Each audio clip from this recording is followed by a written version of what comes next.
So of course, the story has to get to a place of conclusion, and it's the sting that's staged to happen near the catwalk, where the ex girls are now having their debut, and Maxima is really flaunting her property. It's that evil eye that she has on the whole scene. You can kind of see her over here peering over, and she probably is wise enough to know that she's in trouble right now. And you have the rush to the scene where Kai's in his motorcycle, perhaps. And so the gig is on. This is the big event. This is the big takedown.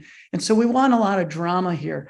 We have visualized here these women who have been through so much. You can't have them come on the stage and be proud and beautiful and happy. There's got to be a certain solemnness to this, because these women have been abused, and we have to be very cautious how we treat this. And at the same time, we need people to understand there's a real pain out there that people are facing. So this kind of visualization that came together is there's a balance in it. We're trying to figure out exactly how far do we push this, and how much do we use the X for the X girls in the background. But yeah, it's just another way to visualize the little bit of the pain and suffering that goes with the glamour of Maxima Moreau's evil world that she's built around this scenario. And this is the big moment. And when Jo gets to that final breaking point, and everyone does, every movie does, she's at the computer, she's trying to solve the problem, she's trying to crack the code, and her number doesn't add up, and she's out of ideas, she's out of thought. And this is where she has to rely on a higher math beyond her master plan. And that's when it comes together. And so this is the storyline, and this is the breaking point and the climax of the film. I'd like to hear Cassie and Kim's opinion about, obviously they've read the book. So this moment in time where these ex-girls are on the catwalk and they're the subject of the demonstration, and how that aligns with what's been created here, artwork. You guys have any opinions about that? I think it's amazing because it symbolizes that they're beautiful on the outside, but you don't know what's really going on in their life or on the inside. And so while everything looks perfect, their clothes look perfect, their hair looks perfect, their life is very far from perfect. And I was shocked at the X and the symbolism of that. And it just made me sick, which is one of the reasons that I think the charity work you're doing is just outstanding. I think it'll do a lot of good and spread awareness for that too. I was just going to say that I think the artist did very well capturing the lack of hope that these women feel, that you can just see it in their spirits, the despair that comes through when you don't have any hope that anything could change for you. And then I love the light at the end of the book where it does change for them. So these are beautiful renderings, I think. So then we have what we call lookbook. And the lookbook is a section of our presentation that helps people understand what is our visualization, how does it look, and how does it feel. You've got the visualizations of how Jo sees the world with her measurements, and the action, and what does action feel like in a consistent way. You want your action to feel like it's kind of got a storyline to it, and it feels like it's part of the genre of this particular film. And then there's Jo. We have a technology that allows us to keep a consistency in the way her face is now being presented. But we early on started exploring a lot of different ways that she might look. And we were learning more and more by the personality and the response to our author and all the people involved. What is Jo? And I'm interested in your feelings on these Joes here. And any feelings about Jo in general and what she looks like in the series? The one where she's in the leather jacket is exactly how I would have pictured her myself. Ah. I'm excited to see with her different names, her different hairstyles. And I'm excited to visualize that and see it in the movie, because every time we read something, we form a mental picture. And it'll be nice to say, oh, that is how I thought of it. Or that's how I thought she would look. Or, oh, that's good, I didn't think of that. So it'll be fun to watch it unfold. And Maxima with her bold red hair and her stylish outfits. And what do you think about this Maxima? Or is there any particular version of her that you're seeing in this imagery that struck you as that's who she might be? I love that you can tell almost that she has a feeling of unhappiness, even just in her, generally in her soul, just from the pictures. Like you can tell that she's never going to be happy no matter what she accomplishes. Basically, she could take the whole world and it wouldn't be enough for her. I think that especially this picture on the left with her in the gold dress, you can just kind of feel that from her. And Kai, we struggled finding the right Kai, and you can see even here we've got some more muscular heavyweight Kais, and we've got some more boy-like Kais. We really haven't even at this point. I think we've landed on it. What's your feeling about Kai, and is there anything here that says that's what you pictured him to be? I like the picture in the top right. I think just the more gentle spirit comes through there, the protectiveness. But I remember seeing the picture of them on the motorcycle before too, and I like that a lot, them together. He's not what I pictured in my head as I was flipping through the art of him so far. I pictured him much softer, much more gentle. And I think it's just because of that love story. And I read more books, obviously, than just the first one. So, yeah, it doesn't match with what I thought. But I like to think of the characters in a different way as the art develops, as the characters come to life, and you can see their personality through the art. So it changes some of my thinking along the way. It's very interesting how we each see what we read with the images we formulate in our minds, that they're each different. Like the top right one to me seems too boyish, like, too young and too boyish, where the bottom right one, just described his, rippling muscles and stuff and his ability to kung fu, to me looks like that's how I pictured him with the bottom right one. It's just amazing how we each create different things in our minds. Now, the X-Girls, there may be multiple stages where they're introduced. Maybe we get a foreshadowing early on, and then they come back later. But we have in our lookbook two variants in the way they may look. We have this look, which is more of a tattooed kind of a, obviously there's a hint of enslavement by the marks on them. They've been marked by their owner, or they've been masked by their owner, kind of a look.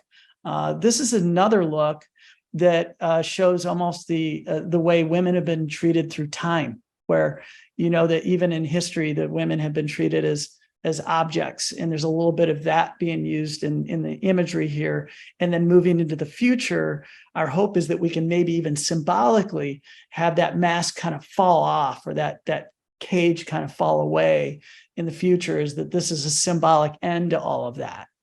What's your feeling about the different looks and feelings of what they might be? Or is there a variety that you want to see in when we have these experiences? I find it very interesting, the different styles of clothing that they're all in. More classic type clothes, and then more glamorous type clothes.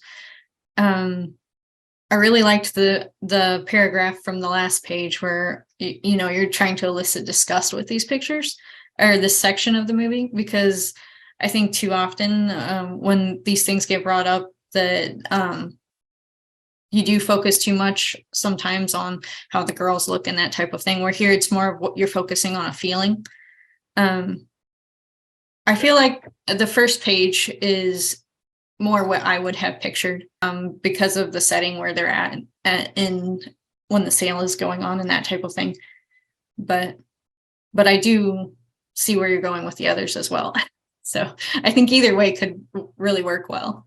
Yeah, this is a conversation we're actually having right now. We're trying to resolve these things as a team.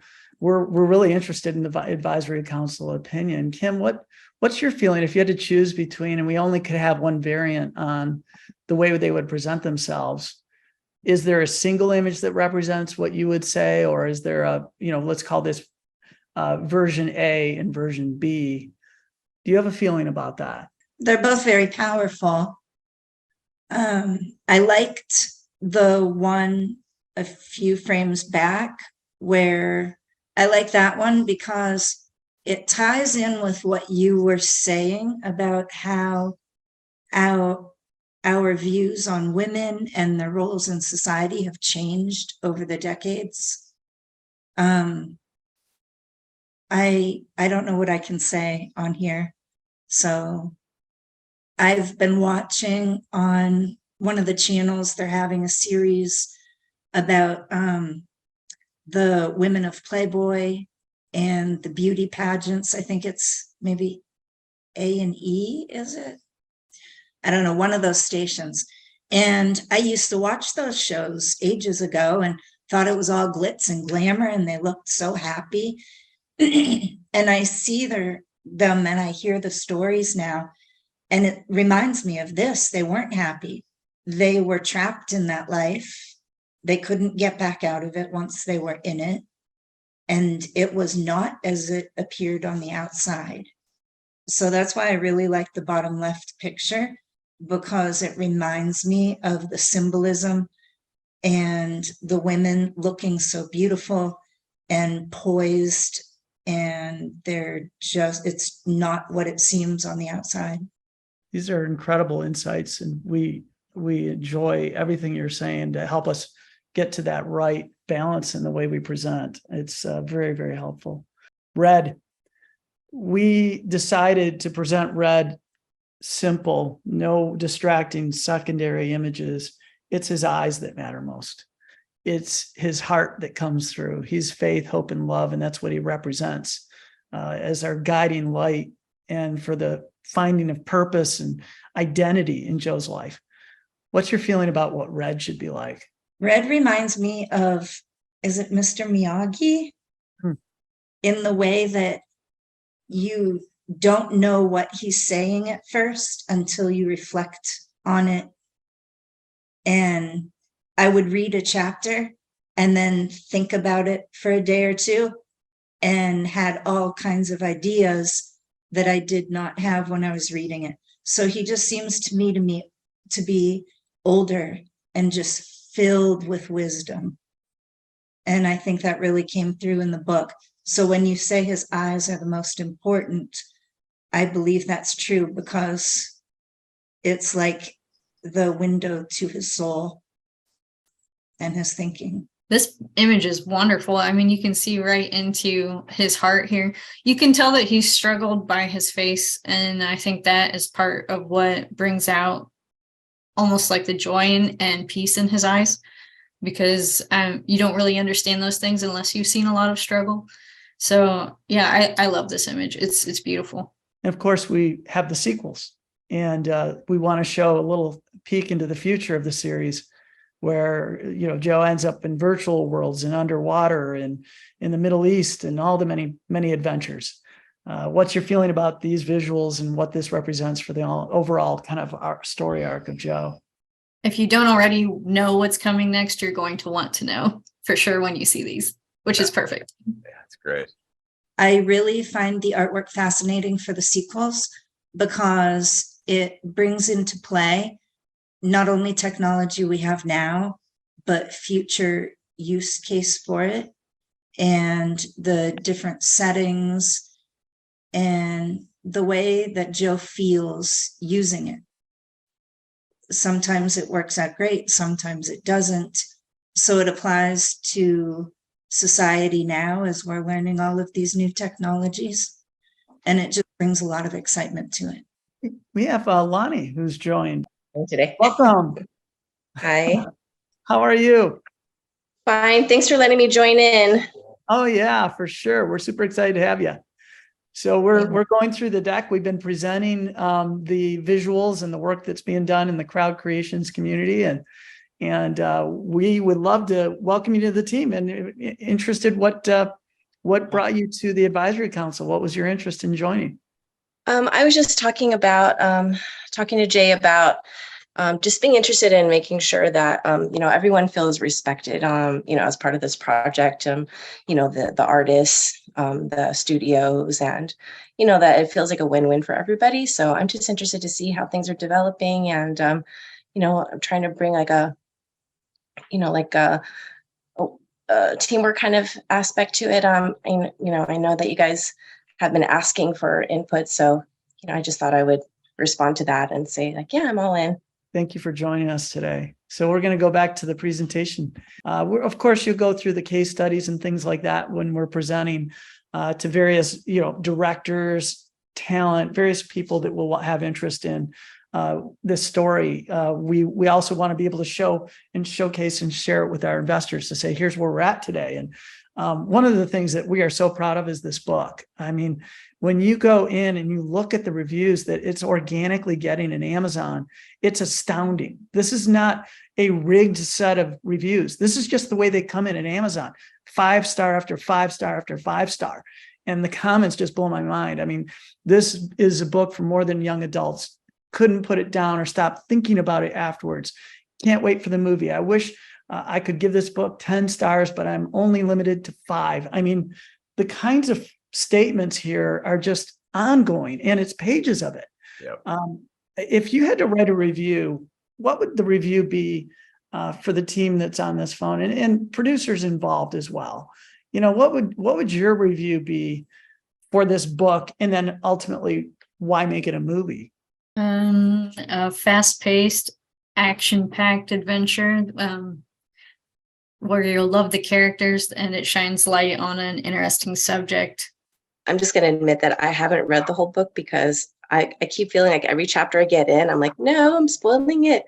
I really do want to be surprised by the project. I can see where it's going and I'm like, oh, this is getting so good. But I'm just like, oh, I don't know. I like to kind of enjoy the experience. But so I'm stretching it out as long as possible. I'm actually hoping to not spoil, the result. So I do want to see what the writers have in mind.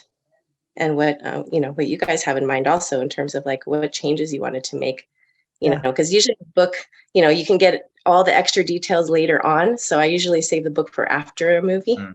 Oh. Yeah, it is. See the movie first and then read the book. Yeah, well, the movie's the biggest expression, for sure, at least public expression. We can't fault our own imaginations, especially in a book like this that is just triggers so many emotions. And that's one thing, not that you want my comments, I'm not part of the committee, but we were really astonished at the emotional power of AI and the capture of emotion, all the pictures. And that's more important than anything. When you're selling something, like we're preparing this deck and these materials to get in front of folks, that's the emotional purity and the real organic punch that it delivers is more important than anything else. So when we began to look at AI, we were concerned that the human element, since it's coming from AI, wouldn't be there. And we've really been astonished at just how well that's represented. Of course, there are humans that are directing it, and they have a lot to do with it because they set up. Yeah, these people doing it are skilled. They're definitely skilled at what they do. You can't just flip a button and do it. Gotta know how to tell it what to do. Kim, you're about to comment on on what you thought what your review would be. I actually wrote a review on Amazon back when I read it. It was a long time ago. But I just was amazed at the mathematical equations in that. And that's something that I was pretty excited to ask Nova McBee about herself, because she would frequently comment on our book club sessions. And I don't know how she wrote the books. I don't know how she kept track of everything. I was completely fascinated by it. I would have to read a section like 3 or 4 times to even comprehend what her brain was thinking as she was writing that. It's amazing. I mean, I don't know how she did it. I have a little secret for you guys. It's an accidental Easter egg. It's not on purpose. At the end of Calculated, there's she gets a phone call from an area code from Tunisia. And that area code, a mathematician came to visit us at Comic-Con, and he said, I saw the Easter egg there at the end of Calculator. Like, what are you talking about? Even though it was there, she didn't know she had done it. The area code for Tunisia is actually one of the, I'm going to screw the mathematical word up. But in fractals, there's a series of numbers, and it is one of the series of numbers in the Fibonacci sequence. I guess I might be saying this right.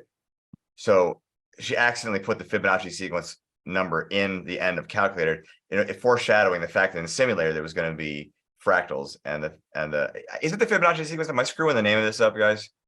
I think it's right. Okay. No, that's right. That's right. That's how you say it. Okay. So it's actually in there at the end of Calculated. Foreshadowing simulated. Accidentally. Another thing that was interesting to me is until when I first started reading Calculated, I did not know what artificial intelligence was. I had never heard of it, didn't know what it meant. And now it is everywhere. Yeah. And it seemed like the books introduced me to that.